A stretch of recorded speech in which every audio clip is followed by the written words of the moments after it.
the students of Government Senior Secondary School, Pache, for the program Viksit Bharat Buildathon 2025 is here with some crafts. Today I have brought bouquet of flowers and a small bouquet with a bamboo stand. This was made by the leftover papers that we might have thrown in the trash, but it got used by making a bouquet.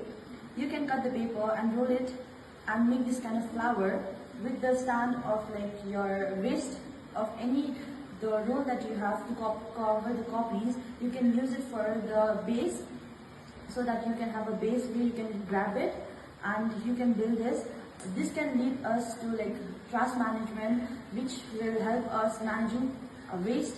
Also, this will lead us into a sustainable development, which will have our country to develop more. मेरो नाम चाहिँ ज्योति विश्वकर्मा हो, class 11 अन्त आज चाहिँ मैले bouquet बनाएको छु अन्त यो चाहिँ बनाउनु एकदम इजी नै छ। तपाईहरुले घरमा बनाउनु भयो भने चाहिँ यसमा चाहिँ बेसी कस्ट पनि लाग्दैन हैन।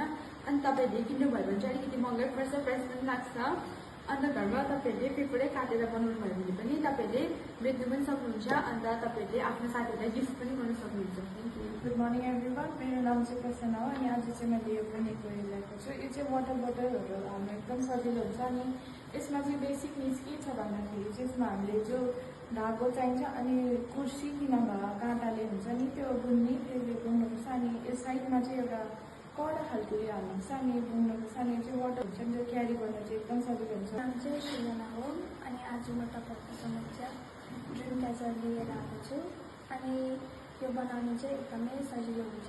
यसमा चाहिँ स्टिलको तारहरू युज हुन्छ जसरी घरमाहरू पनि पाइहाल्छ, किन्दा पनि हुन्छ। My name is Vilas Lopez, standard of class 9. म तपाईँहरूको छेउमा आज मोडल लिएर आएको छु। यो मोडल बनाउनुको लागि मैले घरमा कलर कार्डबोर्ड युज गरेको छु अनि तपाईँको घरमा फ्याँकेको कन्टेनरहरू युज गरेको छु र यो हामी प्र्याक्टिकल वेमा हुनसक्छ। जस्तै यो तपाईँको घर सम्झिनुहोस् र यो तपाईँको रुफ भएर रुफदेखि पानी फिल्टर हुन्छ र फिल्टर भएर यहाँ स्टोर हुन्छ अरू एग्रिकल्चर हाउस युजको लागि। यो चाहिँ किन इम्पोर्टेन्ट हो भन्दाखेरि तपाईँले विन्टरमा ड्राई सिजनमा तपाईँले पानी स्टोर गरेर बादमा युज गर्न सक्नुहुन्छ। यो तपाईँको घरको इक्जाम्पल हो र पानी आकाशदेखि आउँछ, त्यहाँदेखि यहाँ ट्याङ्कीमा सेभ हुन्छ र ट्याङ्कीदेखि यहाँ फिल्टर हुन्छ, त्यहाँदेखि तपाईँ त्यहाँ स्टोर भएर अरू हाउस होल्ड युज र फार्मिङको लागि युज हुन्छ।